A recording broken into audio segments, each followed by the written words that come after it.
Hey everyone, welcome to another episode of the Takeaway Club, where I talk to interesting people across different walks of life to get to know their stories and, more importantly, how they got to where they are, including their motivations, habits, routines, and aspirations, some of which we can apply to our own lives.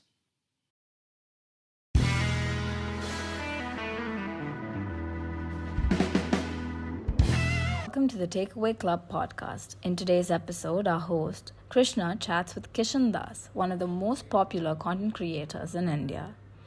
Kishen started his new media career with Fully Filmy and has subsequently established himself as one of the pioneers of this medium with his Netflix show Menu Please, Spotify podcast TimePass with Das, among other content creation efforts. In 2022, he also made his debut in a feature film with Mudhal Nee Mudivum Nee, a coming-of-age romantic drama which opened to highly positive reviews. In this conversation, Kishen Das opens up about the day-to-days of being a new-age content creator, navigating ups and downs, and how to plan out a career in new media, among other themes.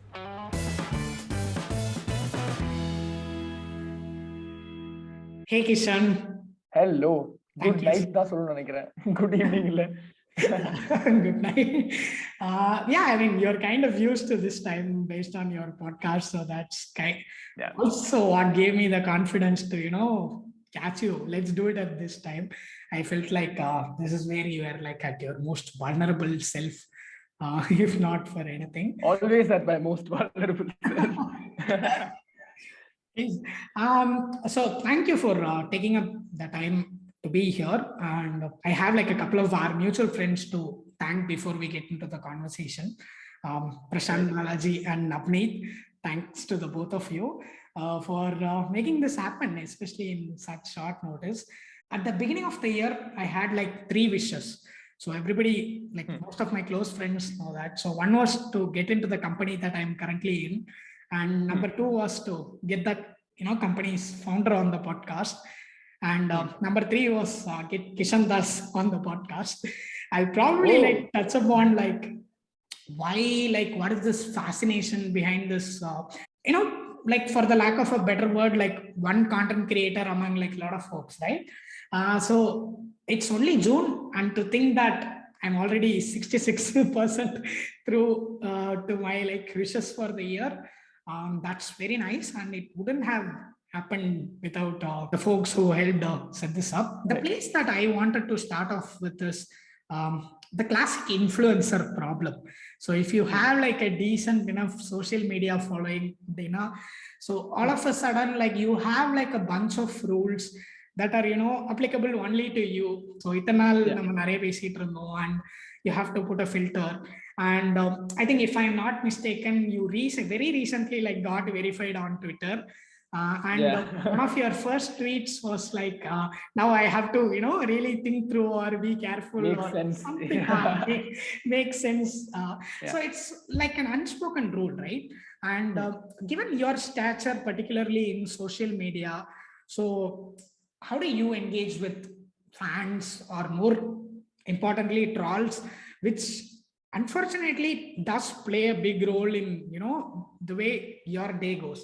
So where I am coming from is the jury is divided on this one, right? So when you take like celebrities, the way they deal with social media, there are some, like if you take someone like Conan O'Brien, so he's like, I'm never looking at Twitter or what people say.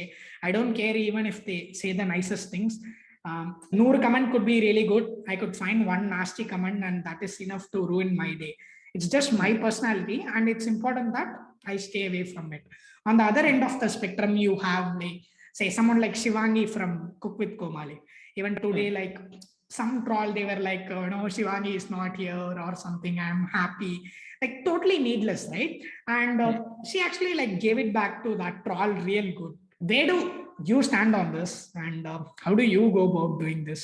Okay, so I'll tell you what I think in two parts. So part one is, I think the age of fans are done.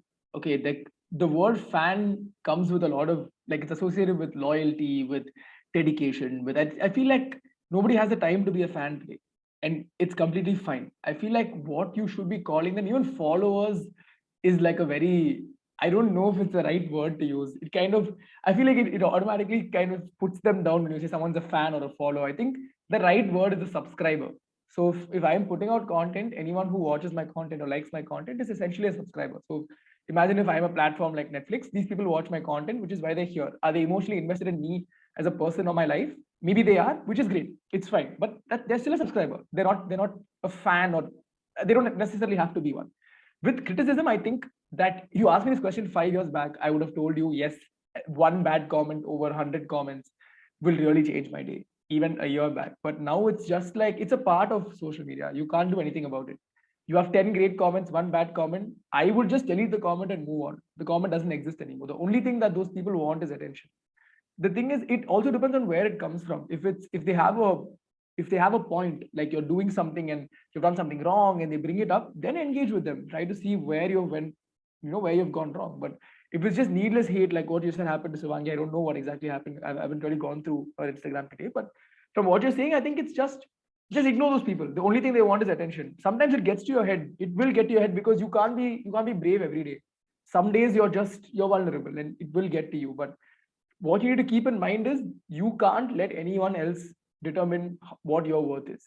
And I know I'm saying this like I follow it, not necessarily, but I'm saying that's ideally how it's supposed to be, is what I'm saying. But yeah, do you have like any specific instances where you like kind of thought outside the box when dealing with a situation like this? Yeah. Sometimes I've done a lot of stuff. Like if people are openly hating on me, I'll DM them. I'll ask them, what is your problem? Like why? not in a serious note. I'll be like, listen, bro, you're spending too much time trying to hate on me. What, is everything okay?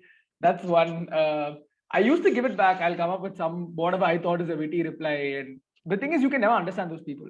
If they came from a right place or some sort of sane place, they would not do it in the first place. So they have something that is bugging them, which is what is making them do that. And you can't have a rational conversation with people like that. So the best thing to do is just ignore and move on. You can't do anything. There is no better solution to it.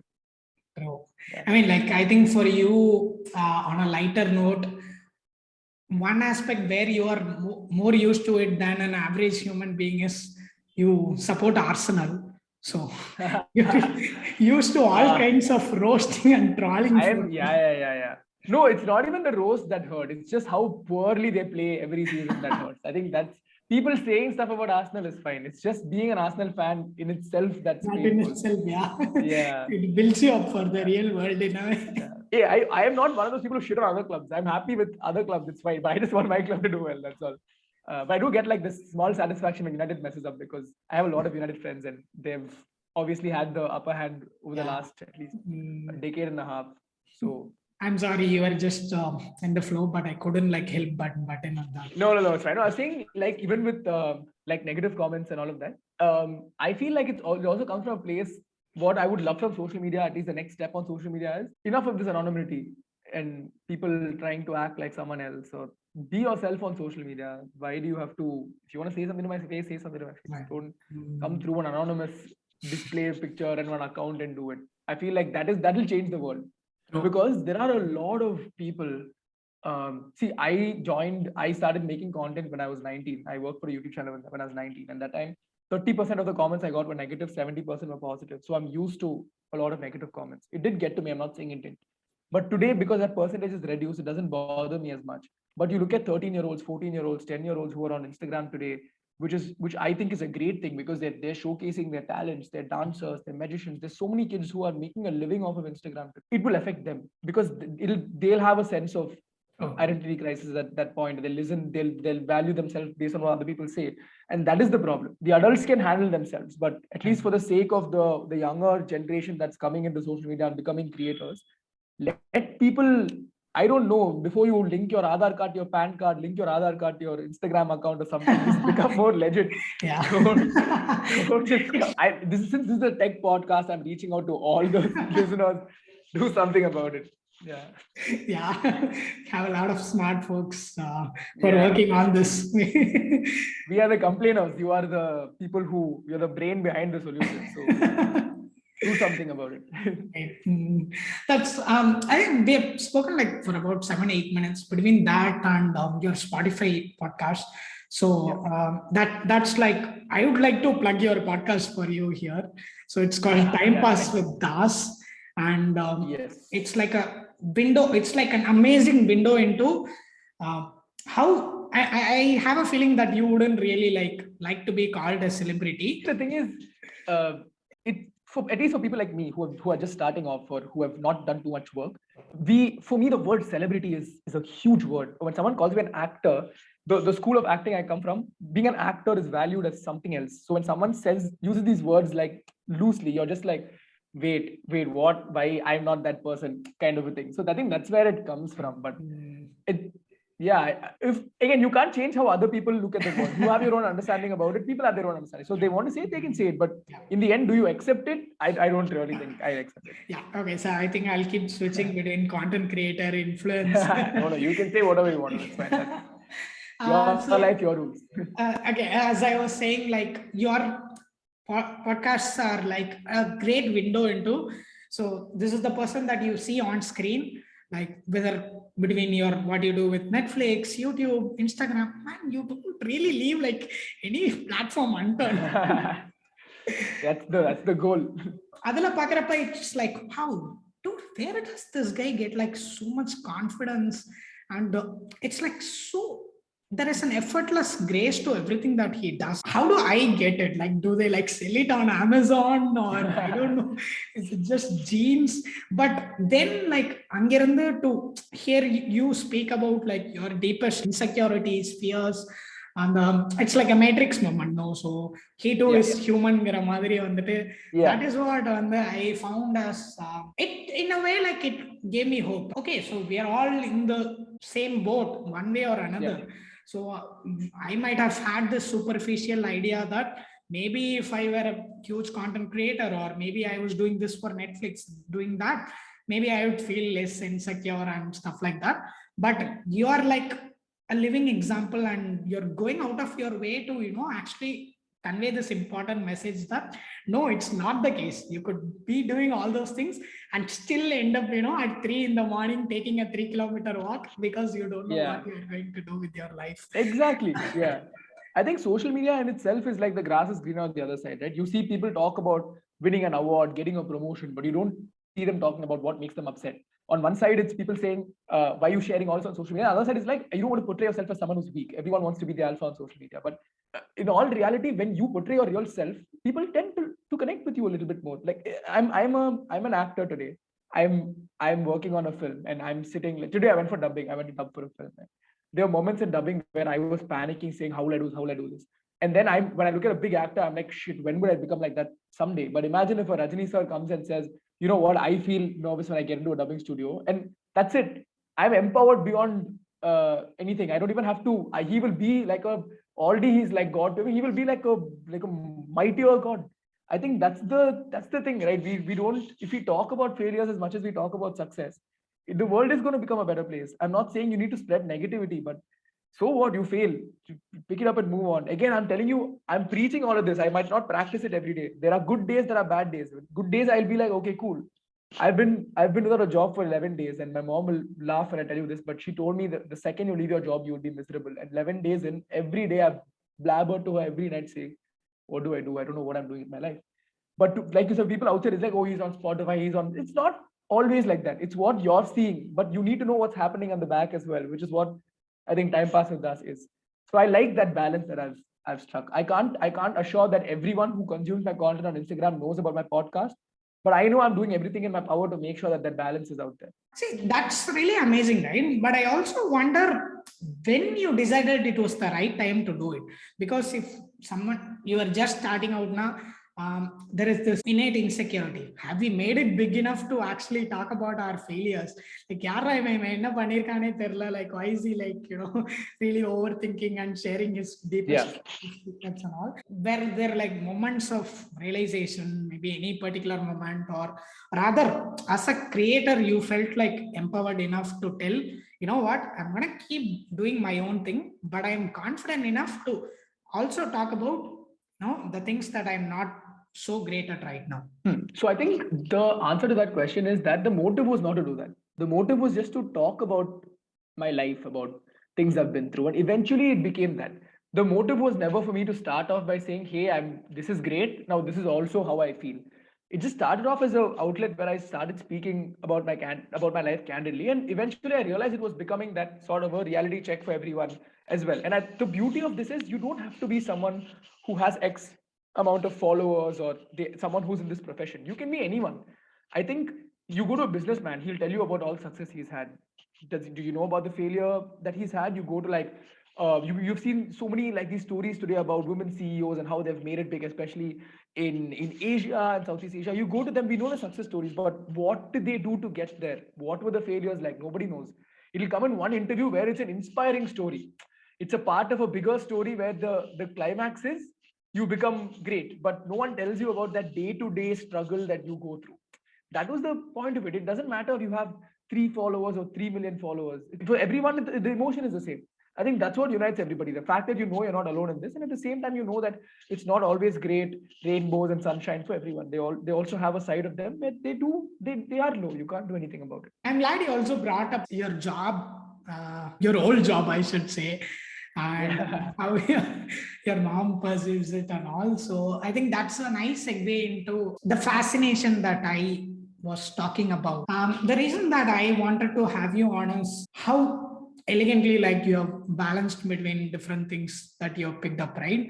I know how I joked about like you're in all platforms doing different things. Delve into your full-time job, and I'm pretty vocal about it more or less what you do at Social Beat. Delve into it as much as you'd like, and other full-time pandradum, the things that you managed along with it, and how did that juggling work for you? Yeah, no, I know it's great when we say it's different platforms and different things, but I would say ideally, in retrospect, it comes from the same place. If I work for Social Media, I'm ideating for a brand. With podcast, I'm ideating for myself. With Netflix, I'm doing so. I feel like it all stems from the same place. Like for you, when you're doing your full-time job, you use a different skill set. When you're doing a podcast, you use a different skill set. But for me, I feel like it's all in some place just interconnected. At Social Beat, so my routine is some sort of like this. I wake up, like if I have when on a day full of work, I wake up maybe around 7 or 8. I shoot my reels, whatever brand stuff I need to do in the morning. Log into work at 10. 10 to 6, I'll be on calls with my Social Beat work. 10 to 6 is best case scenario. Mostly it'll be 7:30 because you know how agencies work. It's bound to happen. Mudichite 8 o'clock, I'll just chill. I'll go for a walk or something like that. That's how my day works.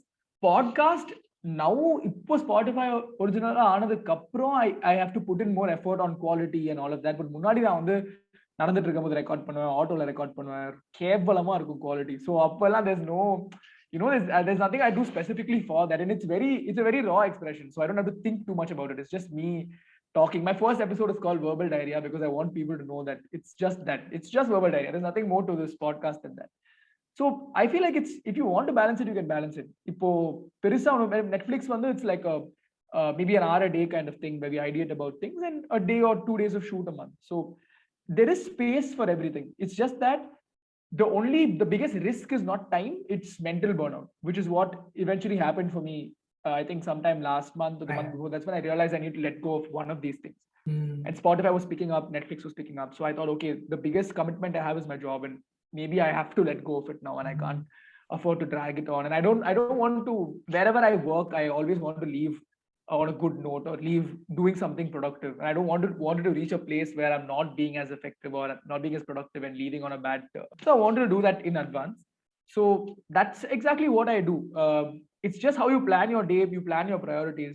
Konjo enna or 1 or 2 hours extra kadacha, you can do all of this together. It's not a problem. Yeah, no, as a matter of fact, the last month, I think May was one of the most packed months because I had weddings and trips to go on back to back. And when you're onboarded by a brand like Spotify, there are a lot of deliverables that go into it, like a trailer, a teaser, a lot of things that you need to share with them because you're eventually building up some sort of product on their platform. So that had to go in, and getting things done with better quality, everything was a nightmare because I didn't have too much time on my hands. It was my last month at work, so I had to train my teammates and make sure that the transition was smooth, everything at the same time. But see, right now, after 11 days of not having a full-time job that I could sit on, I would trade that sort of pressure any day for sitting like this At least like now, like 3-4 hours a day I have to work, but I would trade that for like a 12-13 hour day of work any day. Yeah, in a way that defines it like gives meaning to your life now. So a lot of times Definitely, yeah. on a like a day, rumba day, when you're really motivated, I'll be like, man, if I got to do podcasting like 6 days a week now, I would have been at like 150 episodes instead of 50 episodes. Correct. But it doesn't happen that way. Exactly. The most difficult thing for me is I don't work with a team. Obviously, I have a team at social media and team at Netflix, but with Spotify, as in with TimePass, now I have a team who's helping me out. But it's all by myself. So it's not like I can wake up at 10 o'clock one day and go straight to social media. I'll get screwed by my content creation clients because they'll be like, "Where is you said you'll deliver today?" So you have to push yourself. You have to work, and when you're working alone and you're not working as a team, it's very difficult because you have to continuously keep yourself motivated, and it's impossible. It's impossible after a point.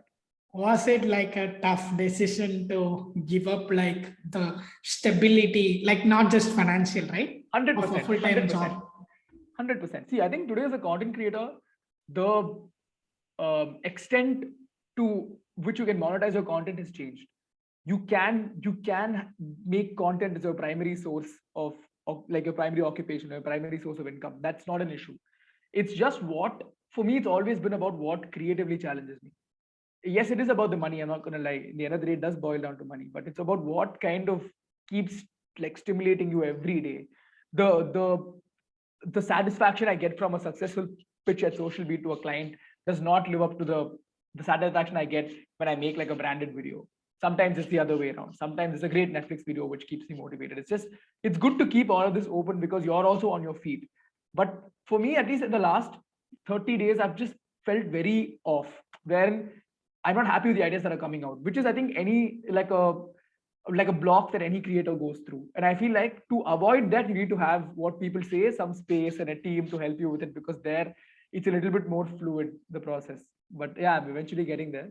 But right now, Or question, I'm not sure how much of it you can relate with, but when I speak with my friends and all, or my mentors, so one common feedback they give us, like your entire life is kind of centered around tech.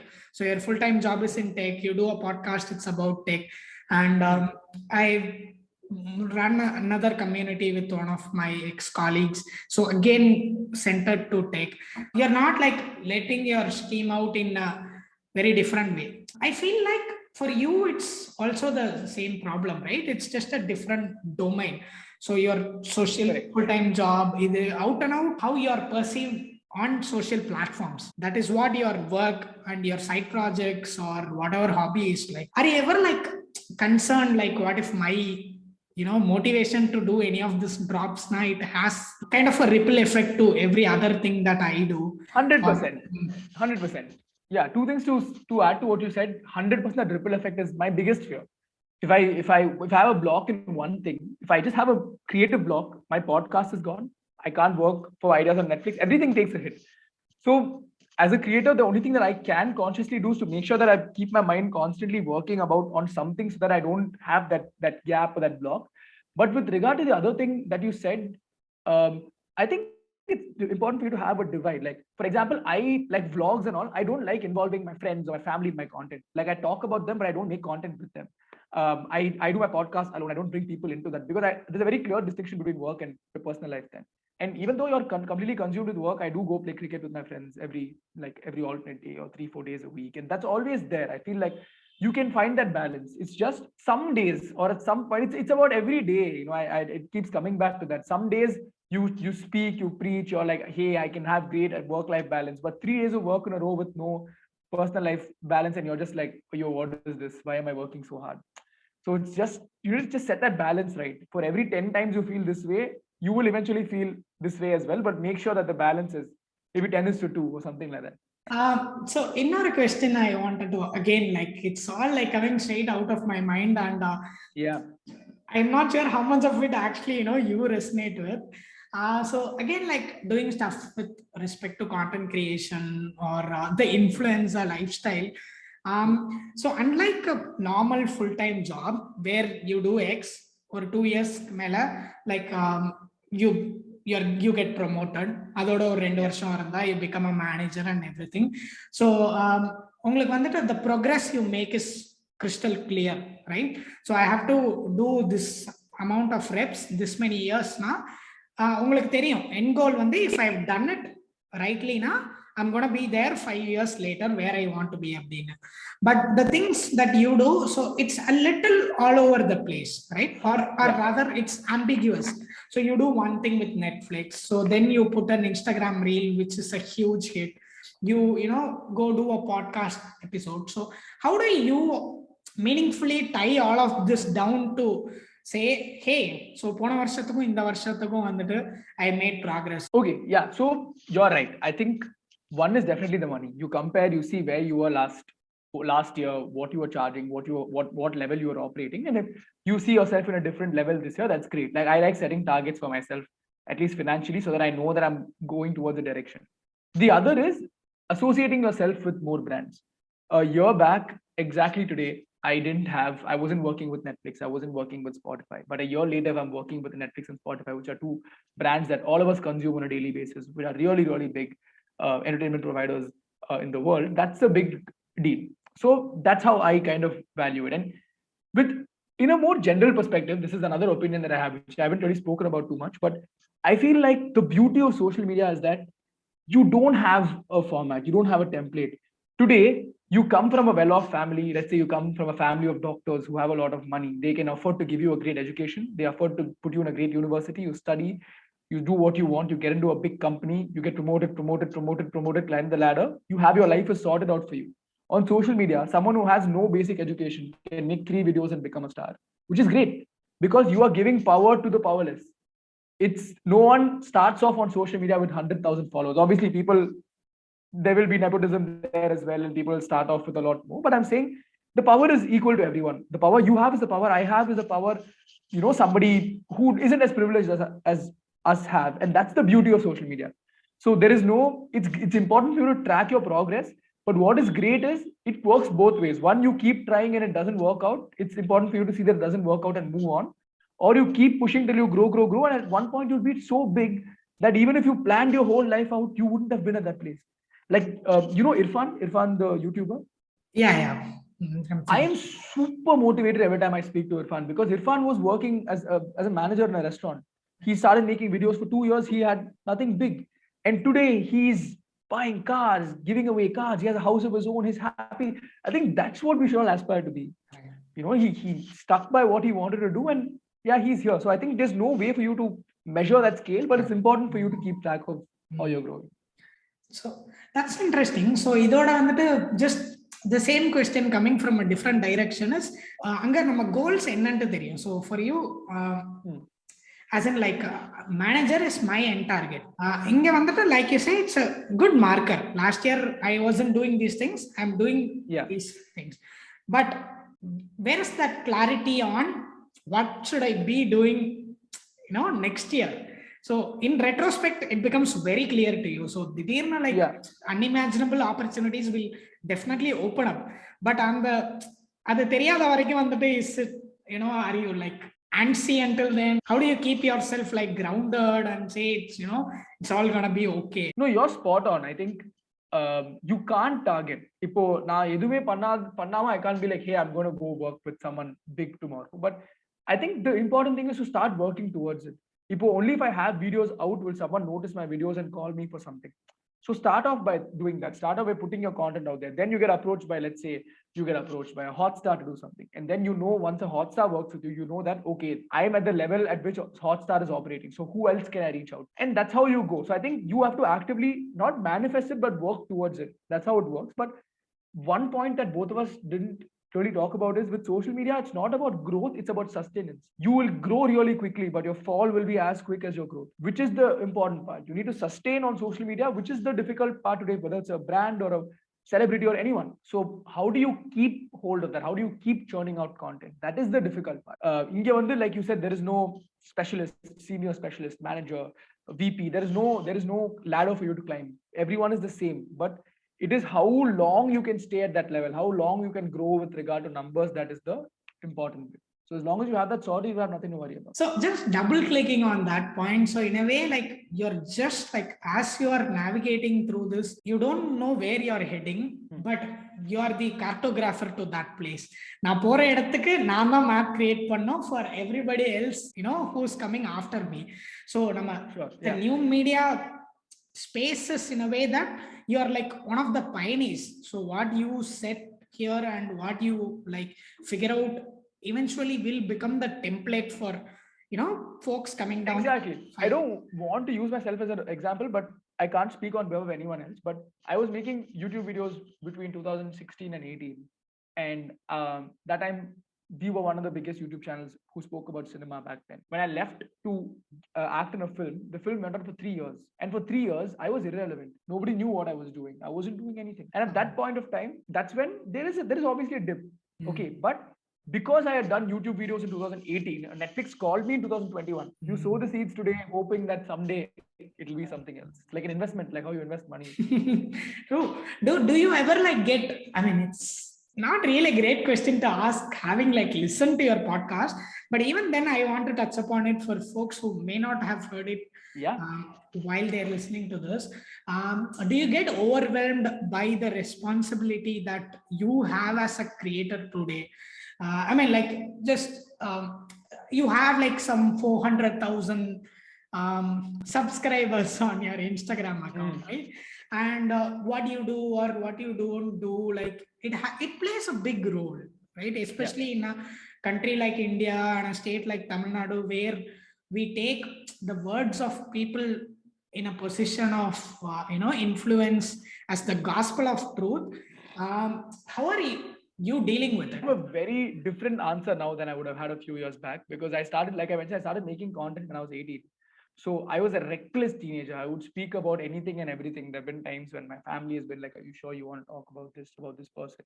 But I would just go ahead and do it. I'd talk about anything under the world, get myself into all sorts of trouble. Right. And I think after a point, you just learn and you mature and you realize what you can and what you can't talk about. But it's very important for everyone to be responsible, is what I feel. It'll be a surprise to many that I'm saying this, because I've been the exact opposite of this. Years back, gotten into all sorts of problems with everyone out there, but you eventually learn at some point of time. You learn what to say and what not to say, where to say and where not to say it, and that's very important. But you can't become a sellout. I'm not saying don't stick by your opinion, stick by what you're morally inclined to do, but if you can say something which can cause a lot of damage to someone else, stay away from it, refrain. More than social media, no, I used to participate in culturals and all these events. There is when it's very bad, because you're thinking of a comeback. You don't think if it's hurting someone or not, and you say whatever you want to say. I've had people who have come to me 2-3 years after I passed out from school saying, you said this to me when you were judging, and I was really hurt. And that listening to all those stories really helped in me wanting to become a better person. So I think it's not, we all make mistakes. It's what you learn from it and what you become after that defines who you are, how it is. Because how old are you, if you don't mind me asking? 23-4, as in like 23 and a half. You're turning 24 this year. Yeah. So you're 1 year younger than me. When we were back in school, body shaming and all was natural. That was what humor was. Today we live in a woker society where we know the difference between good and bad and what is right and wrong. But that time there was no line. So it is you constantly evolving. If you still don't evolve, that's wrong. When you know you're doing something wrong and don't do anything about it, that's when you realize and you change. That's the right way to go about it. So coming back to that question that you asked, which I completely forgot about.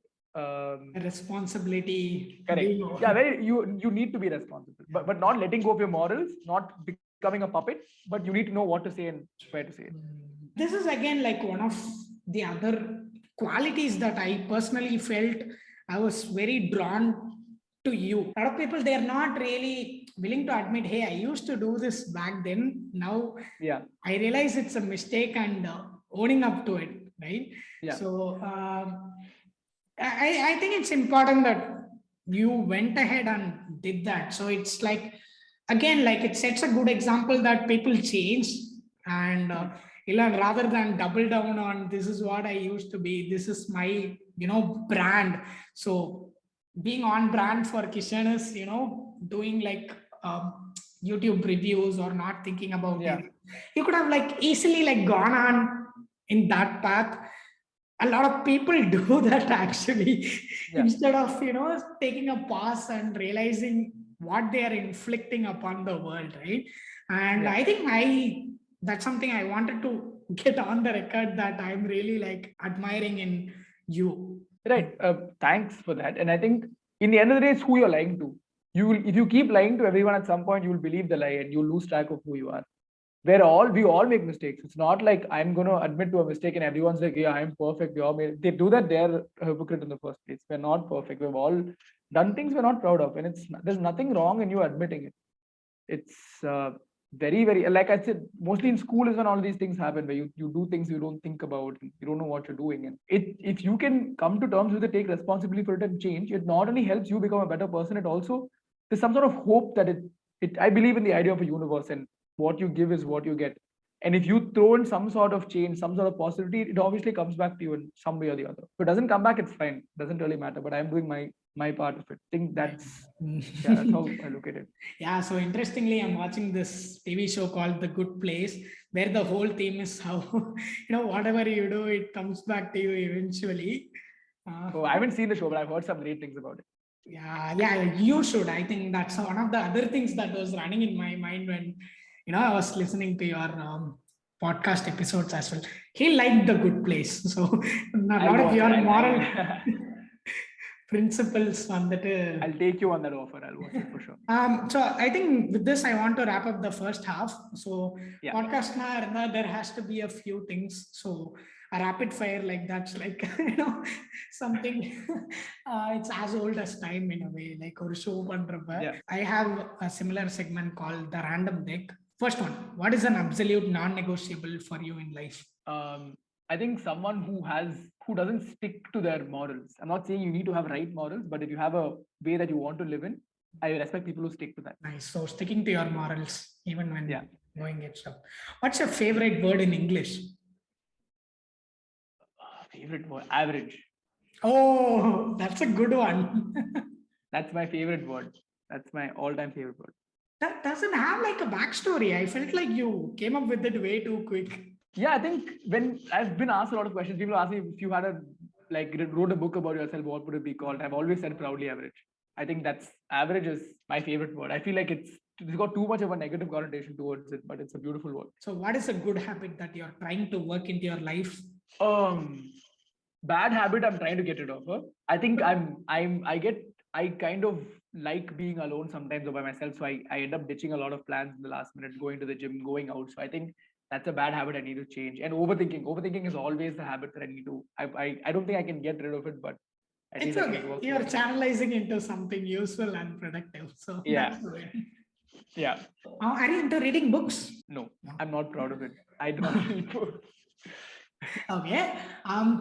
Maybe let me then on the spot switch this question. I'm a film guy. I'm sorry. I know. I should have done a better job with tweaking the random text section to you. Maybe let's do this. So if you can take a DVD of just one movie with you that you can watch on repeat, which movie would you go with? I think Pursuit of Happiness. I'm a huge fan of the film. I love Pursuit of Happiness. For me, Pursuit of Happiness. Yeah. Who has been the biggest inspiration for you in your life, but you have never admitted to? I've never admitted to them. Huh? I think I've always admitted to everyone who's been an inspiration. I don't have like a celebrity or a star, like a popular person inspiration. It's always been people around me, like my mom, my aunts. So I've always told them, this is what I like about you. This is what I learned from you. I'm very upfront. I'm very, very upfront about my emotions. When I don't like someone, I don't tell them, obviously. But when I like something about someone, I'm very upfront about it. So that's actually a very nice quality. I would really feel good about myself when people do that. I don't know why a lot of people don't do that. No, I think it's a great thing to do. People are sometimes just very afraid of getting in touch with their emotions or expressing how they feel. But that's one thing I love about myself. I'm not shy. I don't shy away from my emotions. I'm always very clear about that. Imagine if there was a billboard in every city in the world and you get to decide what goes on in that billboard. So basically a message that you can convey to the whole world.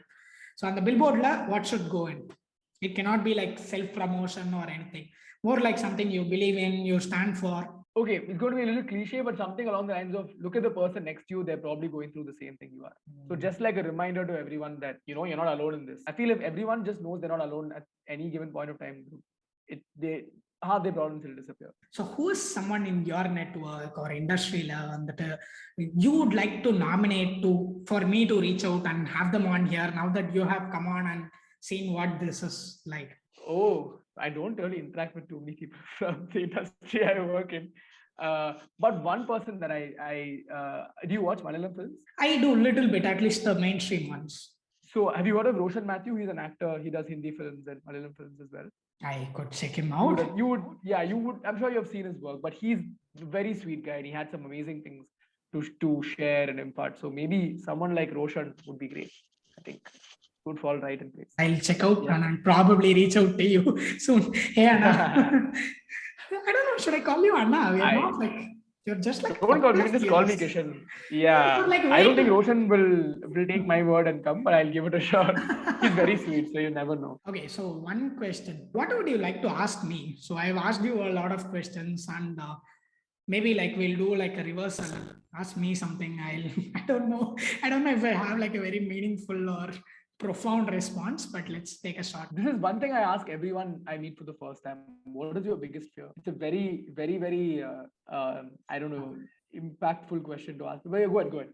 Right. So two things. So one, my first human instinct, as in like very physical way, was heights, of course.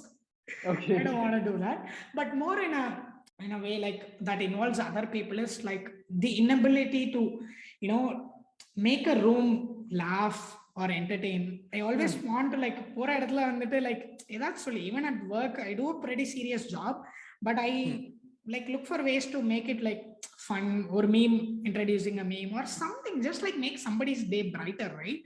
And if I can't do that kind of like, you know, oh my god, have I failed something? I know the other person is not expecting. They don't come from a place where they're like, hey, Krishna he didn't like make any jokes, he didn't entertain me, this was very dull. No, nobody's thinking that.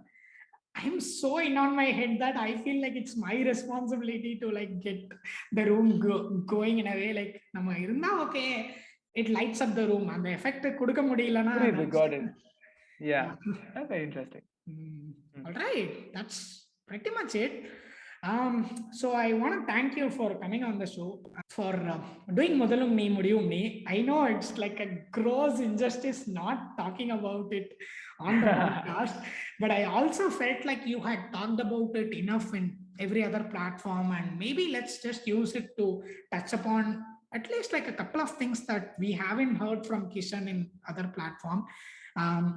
Yeah, no, I think I get way too much credit for it because it's my face on the song, which did really well. I feel like people associate the film with me, but I think the credit definitely goes to my director, Tarbu Kasba, and the 13 of us who acted in the film. It was just incredible effort. Like I can sit and talk to you for hours about how everything, it's just sometimes just things fall in place and you can't recreate it again. It just fell in place and it worked. It was just one of those experiences for me. And yeah, it taught me to surrender yourself to someone you believe in. And don't have an opinion of your own if you trust someone. So that's exactly what I did, and that's exactly what gave me all of the love that I've been getting. That's a pretty sweet note to end the conversation on. Yeah. Just believe that everything will fall in place. Thank you once again for doing this. And you have a lot of exciting like projects coming up. I wish you all the best for each and every one of them. Keep inspiring us, folks. See, I think it's just everyone just keep inspiring each other. You pick up so much from the people around you, and just if something makes you, like you said, something makes you smile or something makes you happy every day, that's the only thing that matters. Just go behind that.